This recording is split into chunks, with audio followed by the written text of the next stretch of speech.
Pranam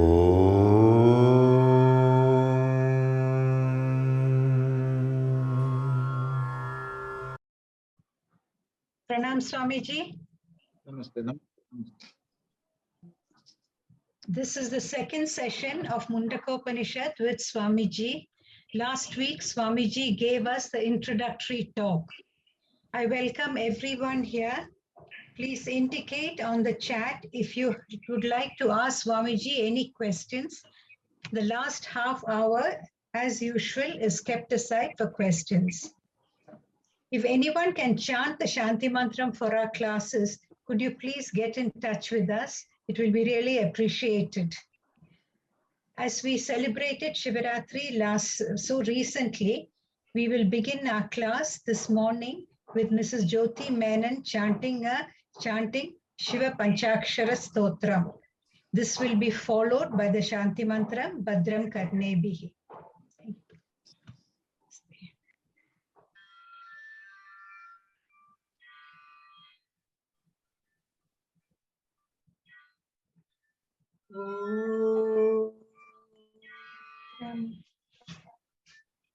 भद्रं कर्णेभिः श्रृणुयाम देवाः भद्रं पश्येमाकṣabhiर्यजत्राः स्थिरैरङ्गैः तुṣṭuvāṃsas व्यशेम देवहितं यदायुः स्वस्ति न इन्द्रो वृद्धश्रवाः स्वस्ति नः पūṣā विश्ववेदाः स्वस्ति नस्तार्क्ष्यो ariṣṭanemiḥ स्वस्ति नो बृहस्पतिर् ददातु ॐ शान्ति शान्ति शान्तिः।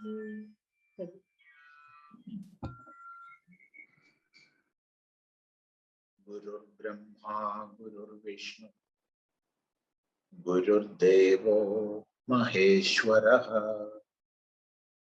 गुरु साक्षात् परं ब्रह्म तस्मै श्री गुरवे नमः।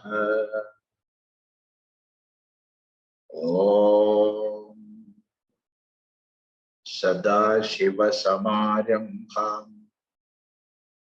शङ्कराचार्यमध्यमाम् अस्मदाचार्यपर्यन्तां वन्दे गुरुपरम्परा।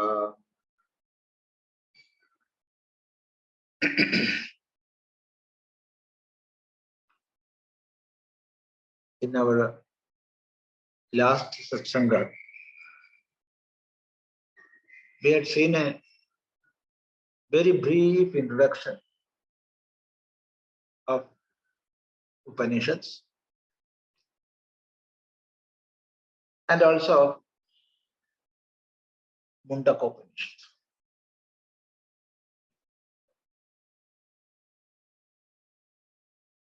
This Upanishad is a part of Atharva Veda. In earlier days, there were 50 branches in Atharva Veda. And we can say, as there is one Upanishad for each and every Shakha branch, there were 50 Upanishads included in the Atharva Veda. But now we do not know where are they, what happened to them. But there are 3 Upanishads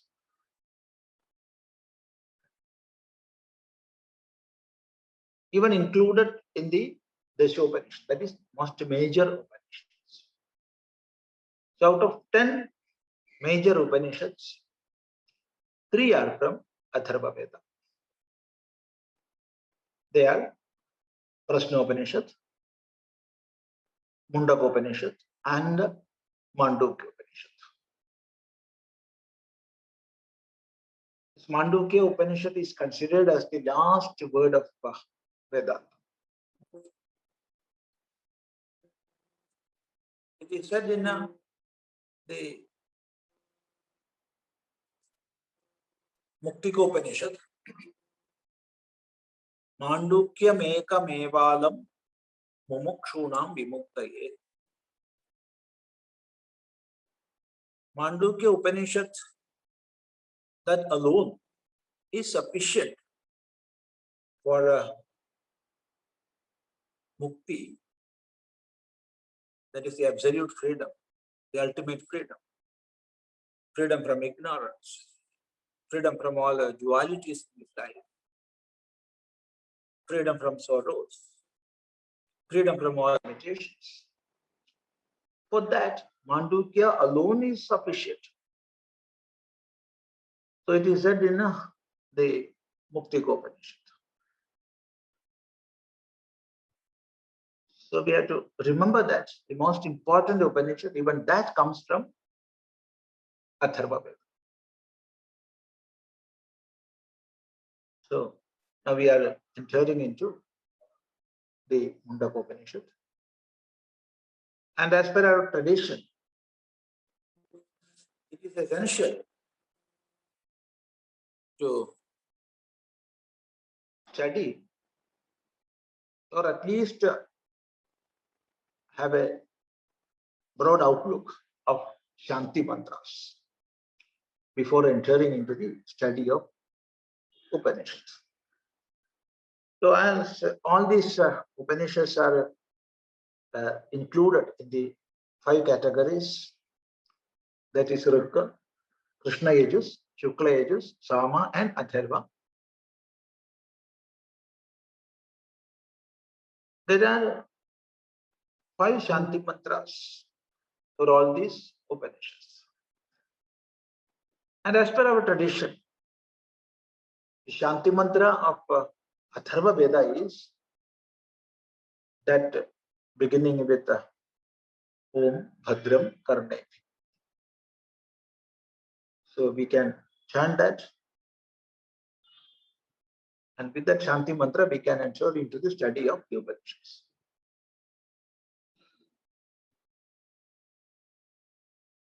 Shanti Mantra is Om bhadraṃ karṇebhiḥ śṛṇuyāma devāḥ bhadraṃ paśyemākṣabhir yajatrāḥ sthirair aṅgais tuṣṭuvāṃsas tanūbhiḥ vyaśema devahitam yadāyuḥ swasti indro vṛddhaśravāḥ swasti pūṣā viśvavedāḥ swasti tārkṣyo ariṣṭanemiḥ swasti bṛhaspatir dadhātu.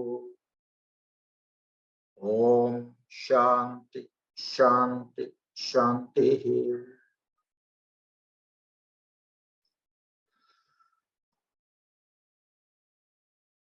As all the Shanti Mantras are beginning with the Pranava, the Omkara. Here also it is so. Om.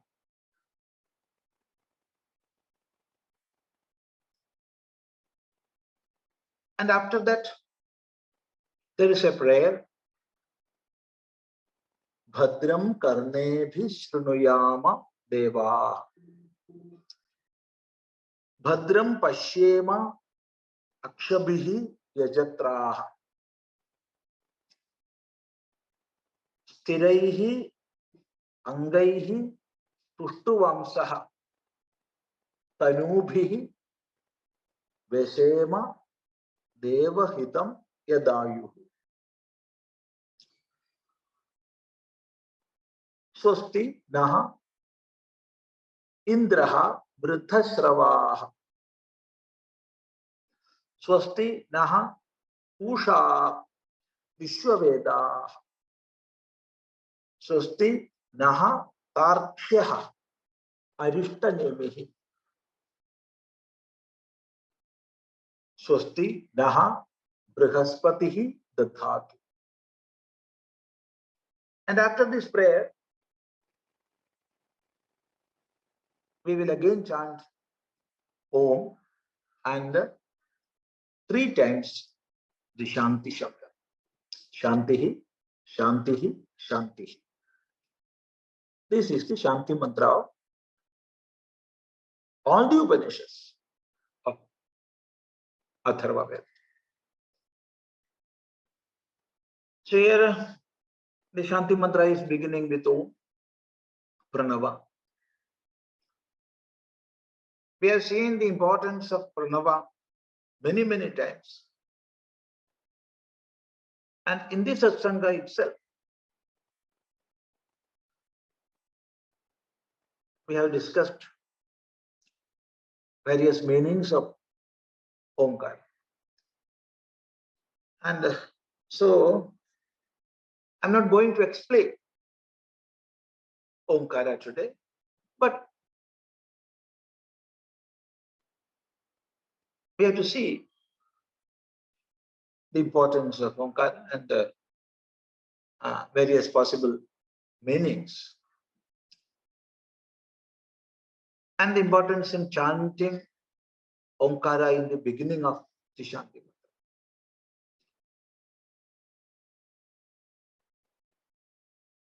See, if somebody asks us to explain Veda or elaborate Vedas, nobody will be able to do that. Because Anantaha vai Vedaha. Limitless, Anantaha, without an end, endless, are the Vedas. So we cannot say Veda is this much. This is Veda. No. Innumerable mantras are there. And the extent of Veda, we cannot limit. So it is limitless. That is one aspect of the problem. And the other aspect is, if we take a simple mantra and try to dive deep into various possible meanings of that mantra, then we will find out each and every mantra in the Veda are pregnant with various meanings. So to conclude this is Veda, it is impossible. So nobody can explain or elaborate Vedas.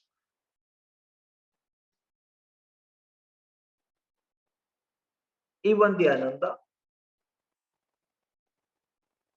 with 1,000 heads, cannot do that. But if somebody asks us to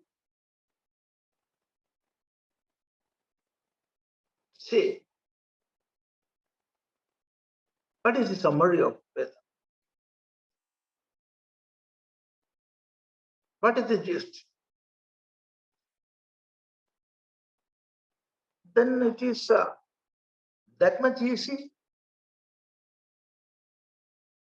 Even a child can give the reply. And that is, there is no doubt, Omkara. Oh. It is aptly explained in the Kathopanishad. Sarve Veda Yatpadamamanante Tapamsi Sarvani Chayatvadanti Yadichanto Brahmacharyam Charanti Tatte Padam Sangrahena Bravimi. Om ityetat. Sarve vedaha yat padamamananti. All the Vedas, Rig, Yajus, Shama and Atharva, with all its divisions like Samhita, Brahmana, Aranyaka and Upanishad. And their appendices like Ayurveda, Dhanurveda, Sthapatya Veda, Gandharva Veda and Artha Veda. And all the aṅgais or limbs like Shiksha, Kalpam, Vyakaranam, Niruktam, Chandas and Jyotisham. So all these Vedas, Sarve Veda, Yat Padamamana.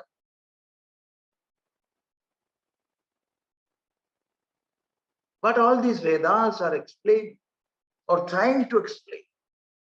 Amanam, explaining. What is that? What is that Padam? Padam is a word. Padam is a syllable. Padam is a place where we have to reach. So many meanings. So what is that Padam?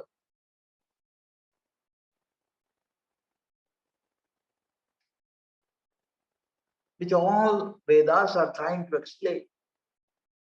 What is that?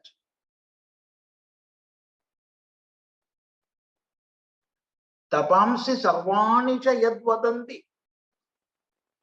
Tapamsi sarvani, all penances or austerities we are observing or practicing in this life. What is the end or what is the goal of all of them? To attain what we are undergoing, all austerities in this life, or all tapas we are performing. To reach at what or to get what we are controlling our senses, mind and intellect. To reach at what we are undergoing the study of scriptures. To reach at what we are doing all yama, niyama and all sadhanas in this life. Tapamsi sarvani cha yad vadanti. Edi chando brahmacharyam charanti. Edi chantaha brahmacharyam charanti. Wishing to reach what all the sadhakas are observing brahmacharya. That is studying shastras, controlling their own senses and the mind, or in the primary level of its meaning, observing celibacy in life, and in the highest meaning, trying to be immersed in the highest self. So why all these are being performed? To reach at what? That I am telling you, I am going to tell you.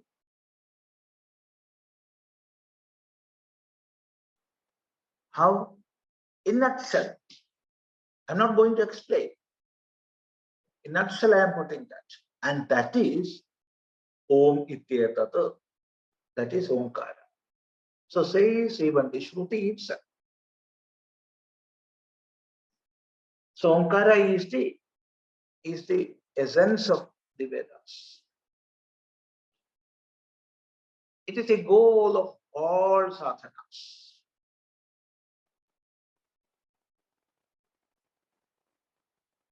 That is Omkara.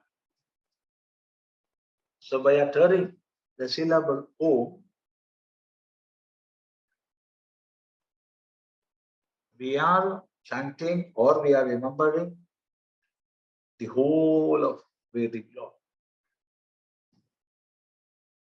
Om. And it is considered the most auspicious word. Omkarascha shabdascha dvavedau brahmana pura kandham bhitva vidiryatau tasman mangalika bhuthau. The Shabda Om and the Shabda Atha, these two Shabdas, these two have emerged out from the Kandham, throat of the Brahma. And therefore, they are considered most auspicious. Tasman Mangalika Bhuthau. Both these are most auspicious. So it is considered. So emerge from the throat of the Brahma means that is the first pronunciation of the Vedas. That is the first pronunciation of the Veda. Om and Atha. So these two are considered most auspicious. And therefore, before beginning all yajnas, it is customary, it is traditional to chant Omkara.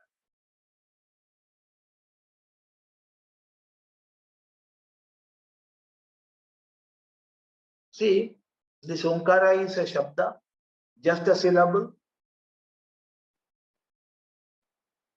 or an Akshara. It's a letter, it is an Akshara, and at the same time it is a word, Pada. It is a Shabda, most auspicious Shabda. When we consider it as a most auspicious Shabda, we need not analyze its meanings. It is most auspicious.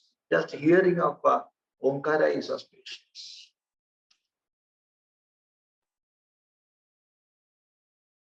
When we take it as a pada, that's a word, we have to see what is the meaning of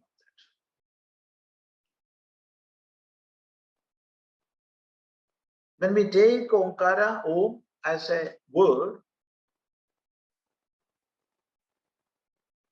it would mean that which is protective. That which is protective. There is a dhatu, ava rakshane. That is the meaning of dhatu, ava is to protect. And when we add the suffix manu to that, it will become O. The place of va, you will be inserted. So a plus va plus ma will become a plus u plus ma, making Omkara. Then it would mean that which is protecting. So that which is protecting the whole universe is O. And when we consider Omkara as an akshara, then we must analyze how this akshara came into existence. When it is a pada, when Omkara is taken as a pada, it is derived from the root ava, rakshane. But when it is considered as an akshara, then it is coming by joining three varnas. So by joining three varnas, we will get Om Akshara. What are these three varnas? A, U, and Mo. A, U, and Mo. If if we try to understand the different meanings of these three varnas, a, u, ma, we will see all the three states of existence. That is the waking state, dream state, and the deep sleep state, jagra, swapna, and sushupti. And the individuality I am having in these three states of existence. They are called in our Shastras as Vishwa, Taijasa, and Prajna. I am one and the same. The me who had or who experienced the waking is the same me who is experiencing or who experienced the dream. And the same myself is going to Sushupti, that is the state of deep sleep. I am the same in all these three states. But when I am sitting in one state, my individuality is manifested in a way. And when I am in another state, my individuality is manifested in another way. So considering the difference in the manifestation of the same individuality, I am having three different names in these three different states. And they are Vishwa, Taijasa, and Prajna. And the experience I am having in these three are different. The experiencer, I am one. There is no doubt in that. But even when I am remaining as one, or I am being one, the experiences are varied. In one state, it is gross. In the other, it is subtle. And in the other, it is the causal. So, gross, subtle, and causal. Sthula, sukshma, and karana.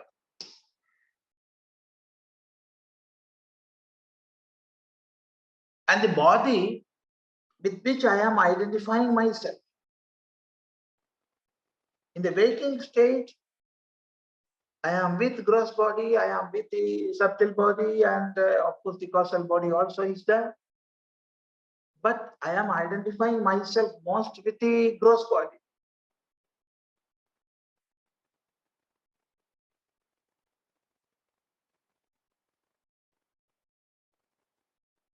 Of course, subtle body is there and it is working.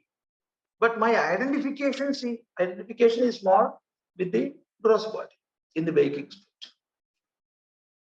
And in the dream state, of course, there may be identification with the gross bodies, but still importance is there for the subtle body. And in the deep sleep, that is in the Sushupti, that identification is not there with the gross and the subtle, and therefore the causal body is shining there more. So the states, Jagrat, Swapna, and Sushupti,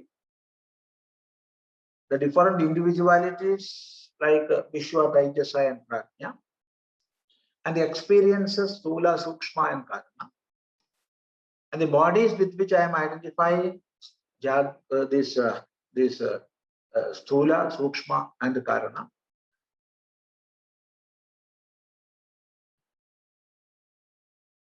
All these three are meant by these three varnas A, U, and M.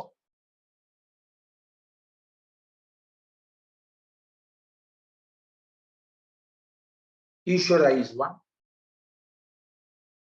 There are no two Ishvaras or three Ishvaras. Ishvara is one. There cannot be more Ishvaras. But the manifestations are many. Different types of manifestations are there. And in each and every manifestation, there are different functions. There are different gunas. Like that. And how many types of manifestations are there? Reply is innumerable. Innumerable types of manifestations are there for the same Ishvara. But considering most important functions, that is srishti, sthiti, and samhara, or pralaya, that is manifesting this universe, protecting and controlling this universe, and dissolving this universe. So considering this, there are three manifestations of the highest which are considered most important. They are Brahma, Vishnu, and Rudra.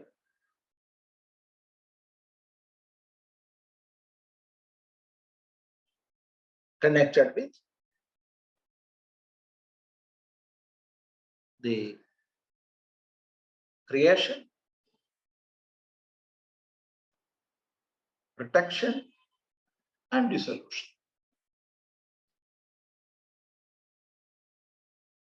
And the gunas are different. To create, dominance of rajas is essential. Of course, two other gunas also are there, but dominance of rajas is most important. It is imperative. And to protect, dominance of sattva is there. And to dissolve, dominance of tamas is there. So, considering the functions and the gunas, these three manifestations are most important: Brahma, Vishnu, and Rudra. These three varnas, A, U, and M, represent them. There is a Shruti, Akaryo vai Vishnu. So when we take the order as creation, protection, and dissolution, we must say Brahma, Vishnu, and Rudra. But as there is a Shruti, Akaryo vai Vishnu, we have to change this order as Vishnu, Brahma, and Rudra.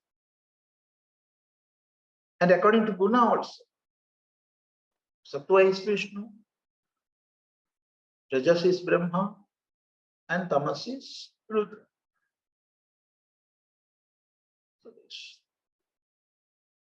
So these three syllables represent. And when we think about Veda, in a way there are innumerable Vedas, and in a way Veda is single, one and same. There are no two Vedas. Manifestations are many, but knowledge, the absolute knowledge, it is one and the same. So there is only one Veda, in a sense. And in another sense, there are many, many Vedas. But they are categorized into three based on their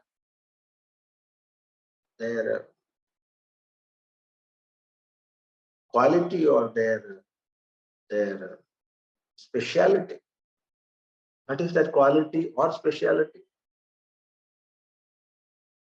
Some are manifested in specific matters, some are not, some are in the form of songs. So based on this, there are Rigveda, Yajurveda and Samaveda. These three varnas, A, U and Ma, represent these three.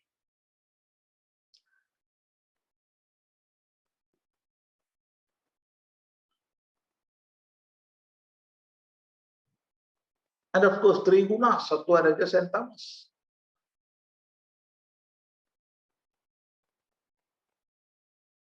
And when we look into the structure of the universal phenomena, we cannot count the number of worlds around us. We are in one bhumi, but how many bhumis are there? We cannot say. Our Acharya says innumerable are there. Aneka koti, ananta koti. There are trillions and trillions of brahmandas. We cannot count. But as we are sitting in this world, we can divide the whole earthly structure into three. That is, what are there below, what are there above, and in the middle. Of course, as we are human beings and we are sitting in this world, we will consider this bhumi as the middle. It is purely relative from where we are counting. Depending on that, it will change.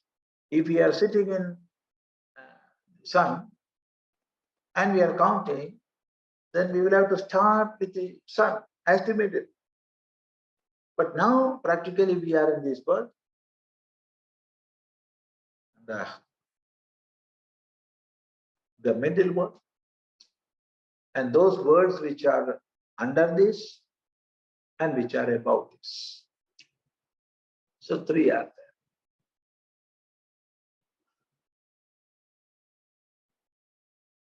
These three varnas represent these three. So whatever threefold categories we have here, whatever them, these syllables A, U and Ma represent them. And see, for these three to have, let me repeat once more, for these three to have, there must be some base, some substratum, some existence absolute, from which these three emanated, emerged. And what is that? That is above these three.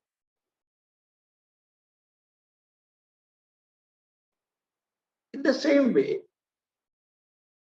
A, U and Ma, they invariably dissolves into one that we cannot define, undefinable. That transcends these three. That is above these three. In the same way, the A, U and Ma, they merge together to form Om, and that Om merges into a dhvani or nada which is undefinable.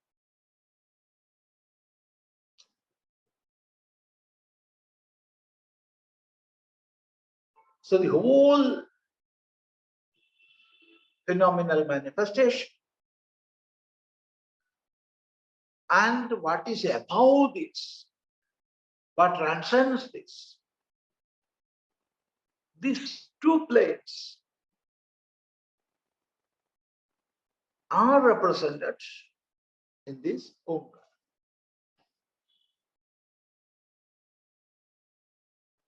So that Omkara, it is the very prana of all the mantras. With that Omkara, the most auspicious one, we are starting this Shanti Mantra. Om. Actually, it is sufficient. If we chant Omkara, no more is required. It is sufficient. Because everything is included in that. But we are human beings. When we are living in this world, there are so many limitations. There are so many false identifications. That is why we are going to study these limitations. If such identifications or limitations were not there, there is no need of studying any Upanishad. Any Shastra. But we are limited by many things. We are having so many identifications. So, along with Omkara, there are many things.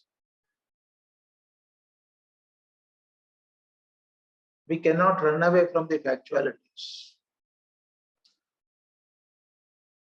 Having something highest in the brain, we cannot pose as somebody above all these dualities. No. So we are in the world. We are living here with so many identifications that we have to accept. So in that level, there are prayers, there are activities, there are paths and goals, many things. So in that relative plane, we have to pray. Pray for the best. And therefore, a prayer is following. And what is the prayer? The first prayer is Om bhadraṃ karṇebhiḥ śṛṇuyāma devāḥ. This prayer is addressed to devas. O Deva.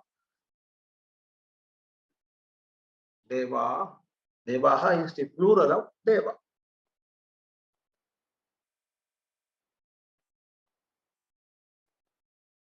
The illuminating self.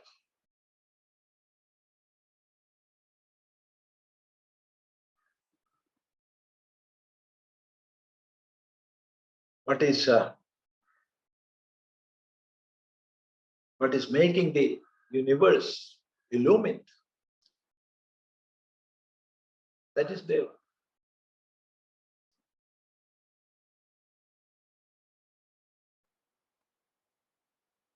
O Devas. When we are using singular, it would mean Paramatma, the highest existence, the primary existence. And when we are using the plural, it would mean different manifestations of the same highest. So there are many devas. Agni is the first devata whom we are praising. Then comes Vayu, then Varuna, Indra, Rudra, Vishnu, many multitude of devatas are there.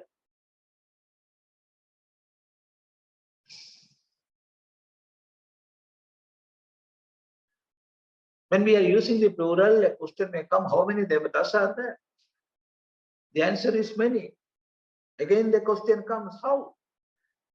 See, there are many manifestations in this world, many types of manifestations. Manifestation of matter, manifestation of energy.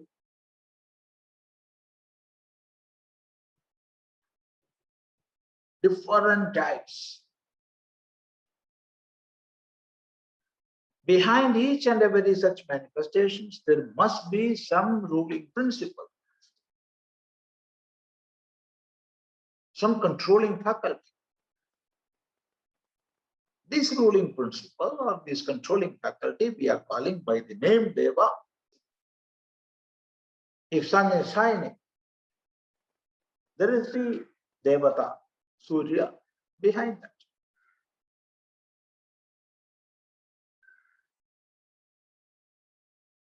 If water is flowing, there is a Devata up behind that.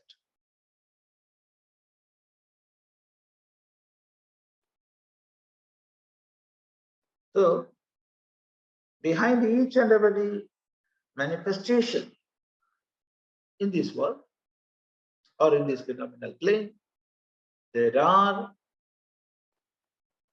devatas. And here, all the devatas are addressed. O Devāḥ, no speciality, all devāḥ. In common, we are calling. And after calling all devā, there is the prayer, bhadraṃ karṇebhiḥ śṛṇuyāma. śṛṇuyāma. Let us hear, or may we hear. May we hear. śṛṇuyāma. What? Bhadraṃ. What is auspicious? karṇebhiḥ, with our ears. karṇebhiḥ, that is the plural form.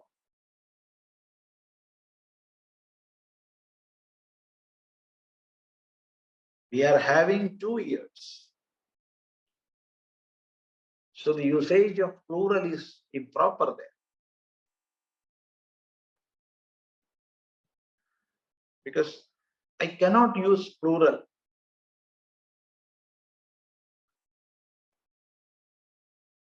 regarding my ears, because there are only 2. So the meaning is, this prayer is not done by a single person. I am counting everybody with me, all around me. We are praying together. And therefore, the usage of plural is apt. It is correct. So with our ears, may we hear what is auspicious. We are hearing many news and many sounds. Many things we are hearing.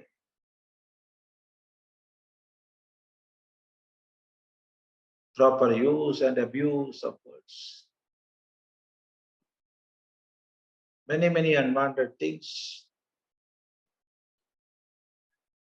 Many sounds and words which will make us distrust or confused.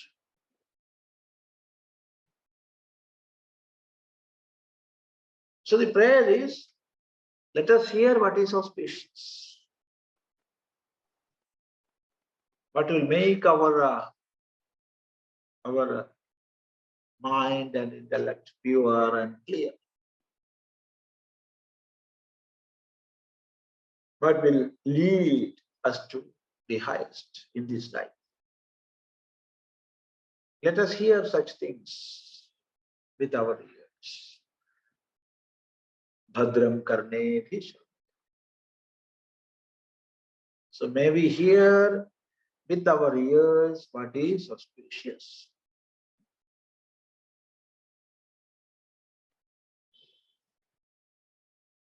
That is one meaning. There is another meaning. We are living here and we do have ears.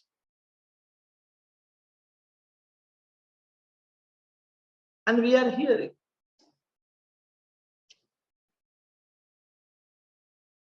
I must have that idea with it. What I am hearing is auspicious. Whatever it be. Some may be praising us, some may be cursing us, some may be abusing us. But all these are different combinations of words. Some aksharas put together make a praising word, and the same aksharas put together in another order will make a cursing word. So I am attributing the meaning. And that is according to my perceptions, my limitations. Many things connected with me.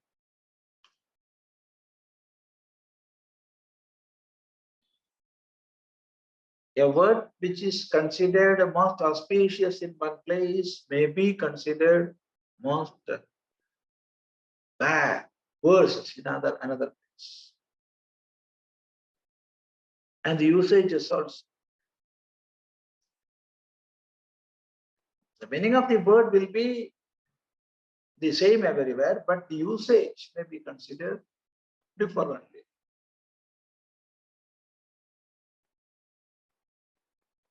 So, whatever I am hearing, I must have the idea with it that what I am hearing is auspicious.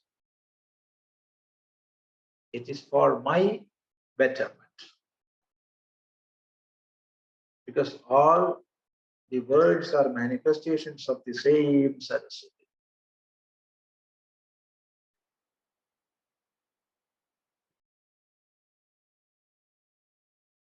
If we have this attitude, then nobody can hurt us with words. If he or she is using with a bad intention, it is there, not mine. I am not accepting it as they are using. So it won't hurt. If I am not accepting, that will be with them only. With what inner intention they used, that they are getting, if I am not accepting. This is the fact. So one who have this idea with it, that what I am hearing is auspicious, for him there is nothing in this universe as inauspicious. Some may be praising, some may be cursing, some may be abusing him.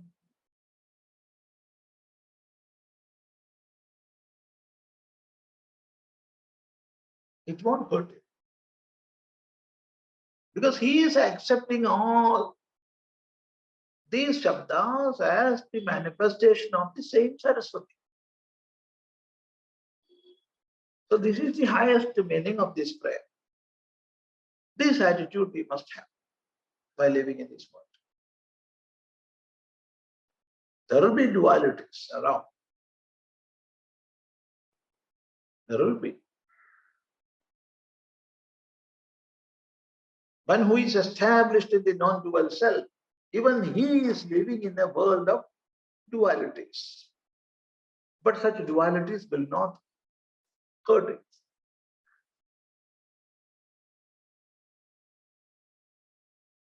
So this is the highest meaning of this prayer. Bhadraṃ karṇebhiḥ śṛṛunuyāma devāḥ. What I am hearing, I must have that awareness within. All these words are auspicious.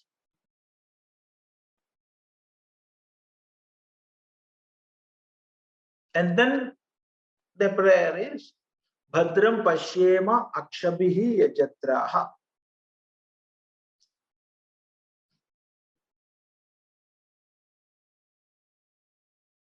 We can try to understand that prayer in two senses. One is, there also we are addressing devas. Because yajatrāḥ means devas. The shabda yajatrāḥ means one who is protecting the yajna. Yajna trananam. Yaj plus tra. Those who are protecting the yajna is yajatrāḥ. They are devatas. Many devatas are protecting the yajna. Like Vishnu, Rudra, Indra, Agni, Varuna, Vayu, so many. So we are addressing, O yajatrāḥ, O devatas. And the prayer is bhadraṃ paśyemākṣabhir. May we see what is auspicious with our eyes. With our eyes. Let us see what is auspicious. Or, O devata,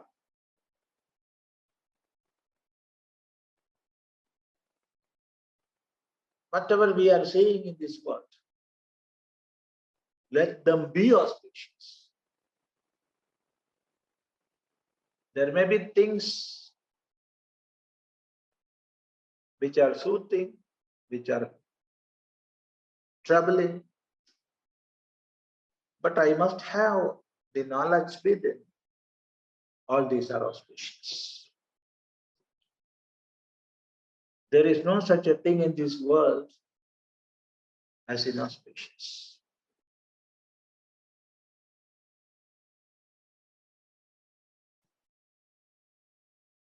I am considering something as auspicious and something else as inauspicious. What is considered auspicious in a certain place is considered inauspicious in some other places.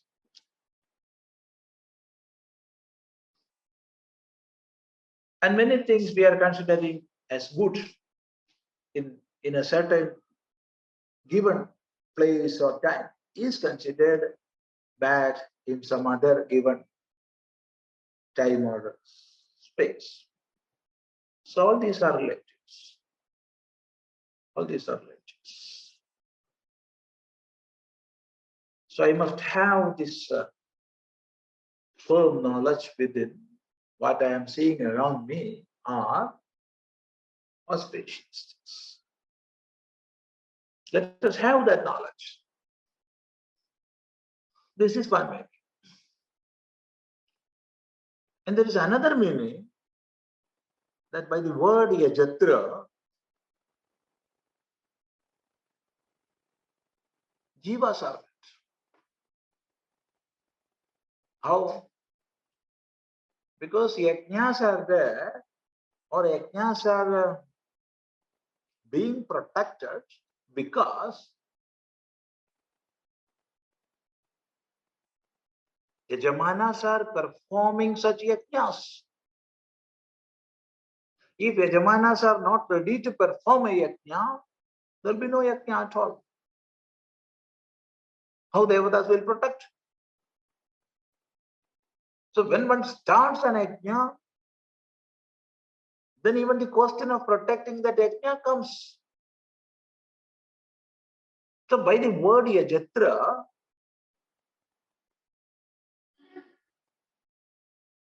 the meaning is those who are doing good deeds in this world, those who are doing auspicious deeds, those who are serving the society, those who are working for the betterment of the world around us.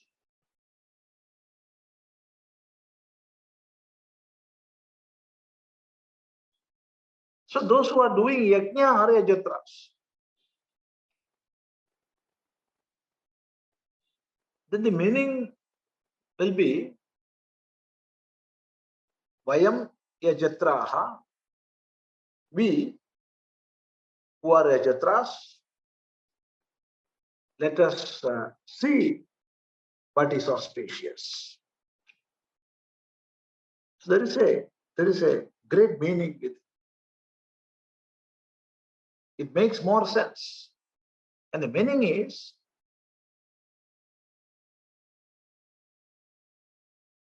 I will get auspicious visions or experiences only when I am performing auspicious things in this world. When I am doing good, I will get good. I will get it back from the society, from the universe. So to have auspicious visions around, I must perform what is auspicious. One who is doing good deeds in this world will get back what is auspicious and good.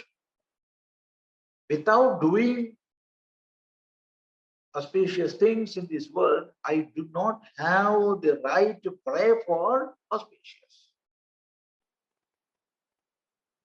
That makes the sense. So, yajatraḥ vayam bhadraṃ paśyemākṣabhir. We who are performing good deeds in this world, let us see what is auspicious around.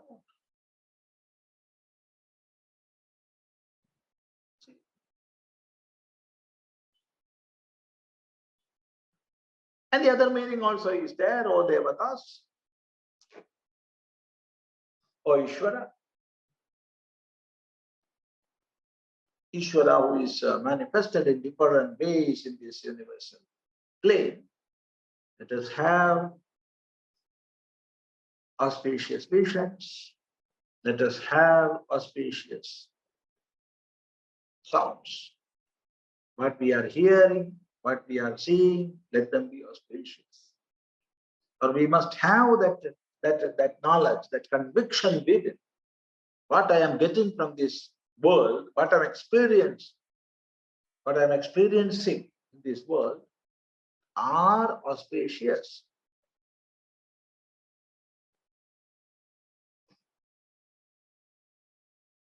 For a given time, I may be considering some experiences as inauspicious. But in due course, I will realize it was for my own betterment. So whatever I am having in this world, let us have that spirit, that knowledge, that conviction, All these are auspicious. O Devatas, let us have that knowledge. So this is the first part of the prayer in this Shanti Mantra. Om bhadraṃ karṇebhiḥ śṛṛnuyāma devāḥ bhadraṃ paśyemākṣabhir yajatrāḥ. The next part we will discuss in our next sitting. So, if you have anything to ask, you can ask, and if I know, I will reply. Namaste. Today's first question is from Venudasji, Sri Venudasji. Namaste, Swamiji. Namaste. Swamiji, would you please guide us in the unawareness of Purva Janma and current Janma, please? Unawareness. Yes, please. That means why we are not aware of our Pura Janma. Yeah, exactly. See,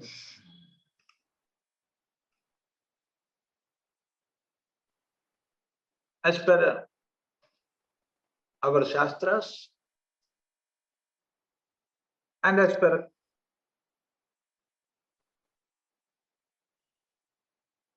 logic,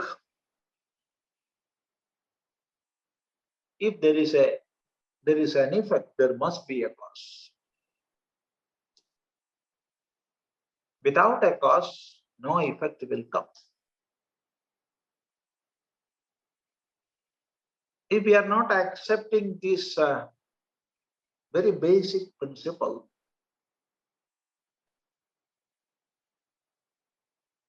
we cannot accept the existence of Shastras in this world.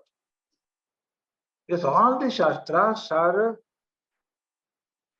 based on this very basic principle, cause-effect principle.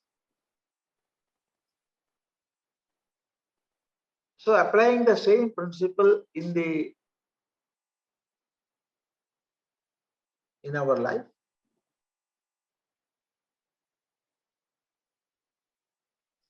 in the case of manifestation of jivas, for effect, there must be a cause, and for a cause, there must be an effect. So we are here with many experiences, and we are experiencing this world with our senses, our mind, our intellect, and the like. And the way in which each and every individual is cognizing this world, experiencing this world, and taking lessons from this world, and how each and every individual is reciprocating or reacting.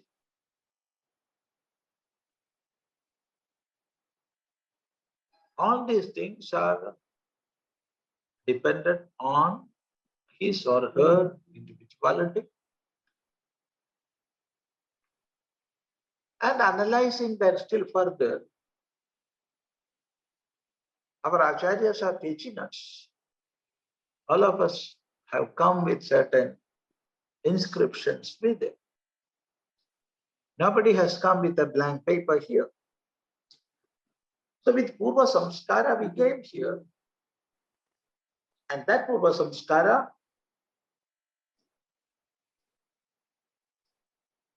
with them, we are living here.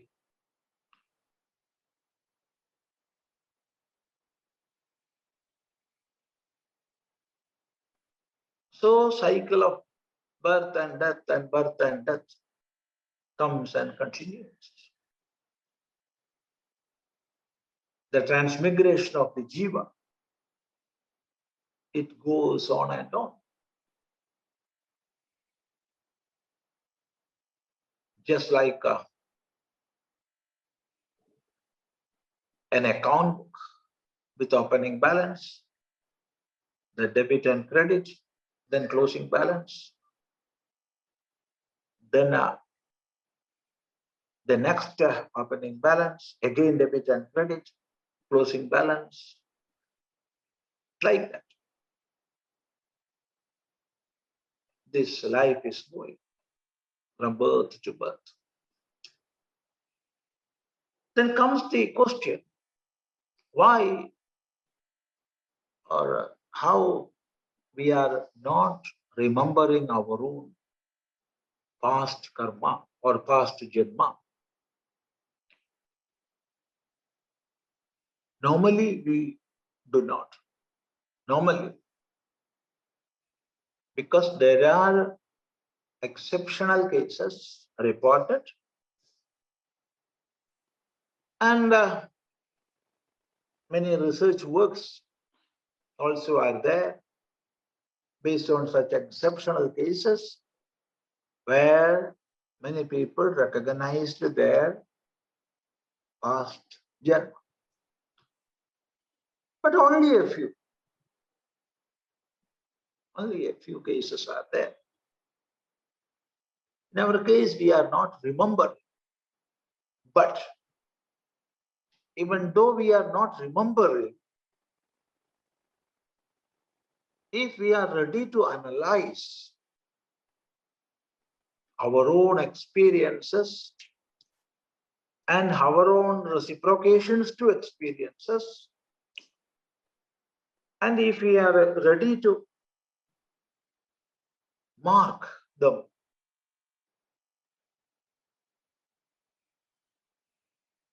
of course, we can draw some lines based on such markings. And if we get such lines, we can take them backward or forward. There is no doubt in that. But for that, we must be ready to analyze our own life impartially.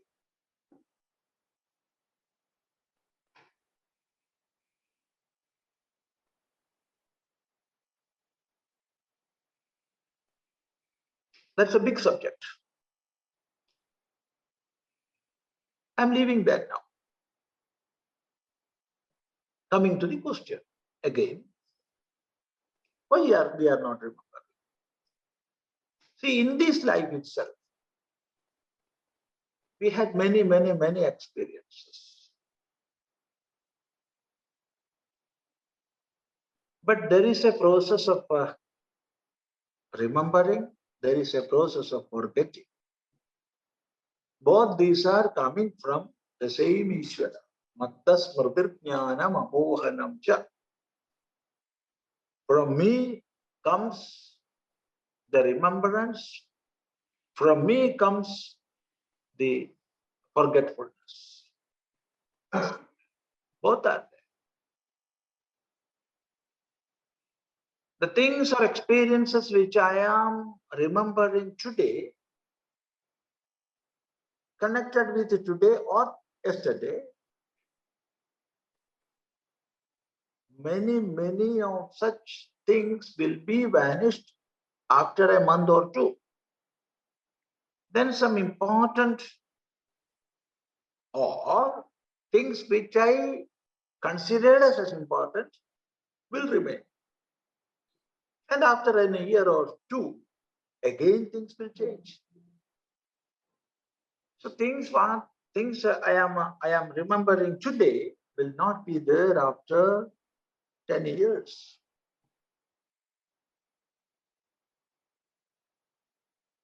It is the process. It is the natural rule.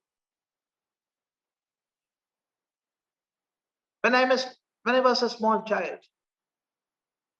I was having knowledge, mind was with me, intellect was with me, and I experienced the dualities. When I was a small child of 1 year, when my mother cared and loved carried another child, I cried. But I am not remembering now. I cried then. Why? Because that gave a hurt inside. I experienced in that hurt. That is why I cried. But I am not remembering. This is an example. So in this life itself, many incidents happen and I am not remembering. If things are so even in this life, what to speak about the previous life? It is said in our Shastras that when we are within the womb of the mother, memories of past lives are there, and the troubles we had in different lives are there. That doesn't mean 100% memories will be there. No. But traces of memories are coming to the child.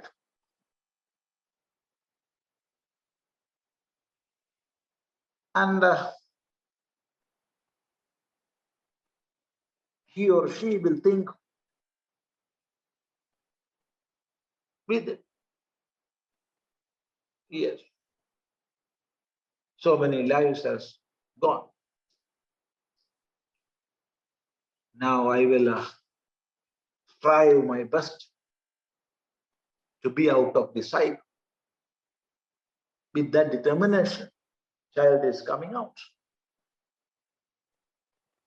But when it come out and see the world around, again everything forgets. There is a death in each and every birth. There is a death in each and every birth. We were getting our prana from our mother.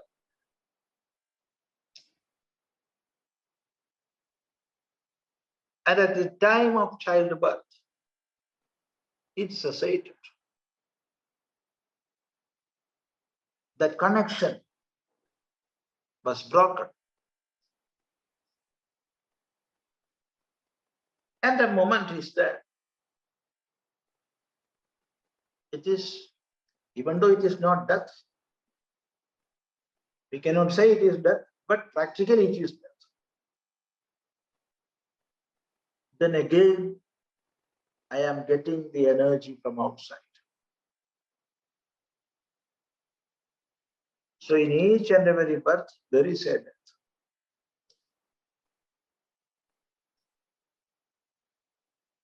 And now I am not remembering what I thought from the womb of my mother, what were my experiences in previous births.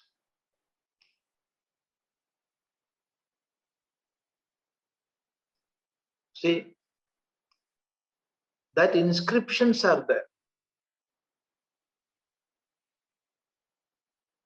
According to that, this is functioning.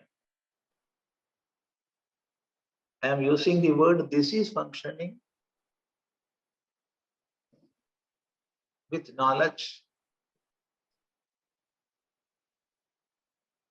That inscriptions are there with it. And with that inscriptions, we are working here. This is working. This life is working. This life is going forward. But we cannot trace them.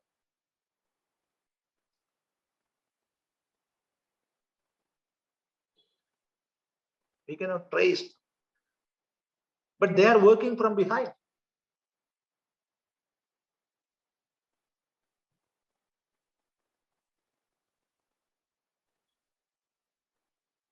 But those inscriptions, which are in finer forms, they cannot be manifested with this equipment I am having now. That inscriptions are there. Even after formatting many electronic gadgets, I will do formatting many times, but many things will be there inscribed. I cannot erase them fully, nor can I trace them back. Many things I can trace back. I can retrieve. Using some gadgets, I can retrieve. But there are many things which I cannot retrieve back, but still they are there. Then comes a question, can we retrieve them? Or is there any possibility to retrieve them back? The answer is yes. In Yoga Shastra, it is said by doing samyama, some types of samyama, we will get memories of our previous birth. That is making this gadget more sophisticated to trace them back. Then we are transcending this level of existence. But the question is, for what? Because past is past. The energy and the sadhana we are using for getting that knowledge, if we are directing those energy, those sadhanas for the realization of the highest, then our life will become full, will become fruitful. So why to know about the past events which has gone already? There is no use in knowing the past. But still there is a chance. If we want, we can. If we want, we can.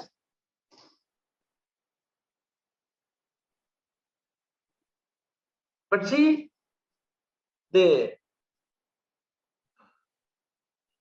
activities in this life, the reciprocations to situations, all this depends on the samskaras which are there with it.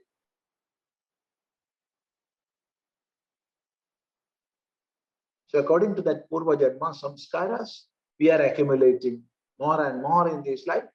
They are there. And the sum total of both these, that is what we brought from our past and what we are accumulating in this, that is the present day's karma, and that karma determines our life here. And of course, there are karma yet to accrue, and that will come as agami, and that will be added to the previous sanchita, and again from that prarabdha comes.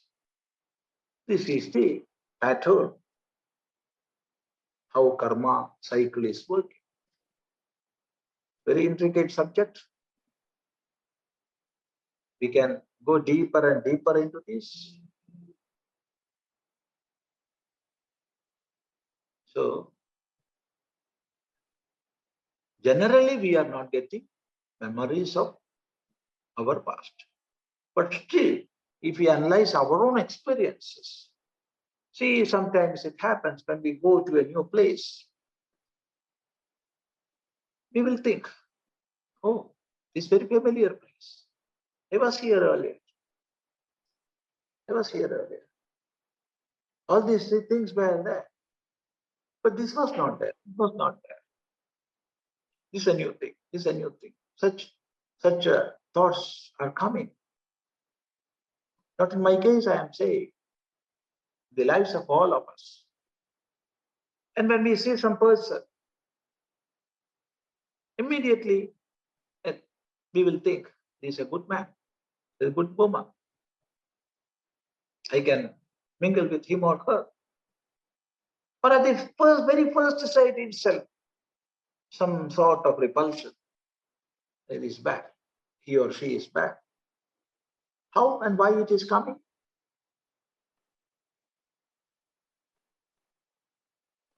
And some children,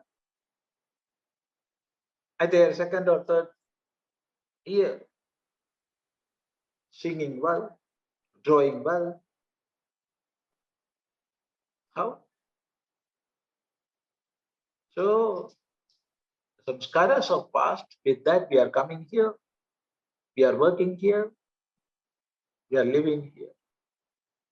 In some cases, that memories also come, but generally memories won't come.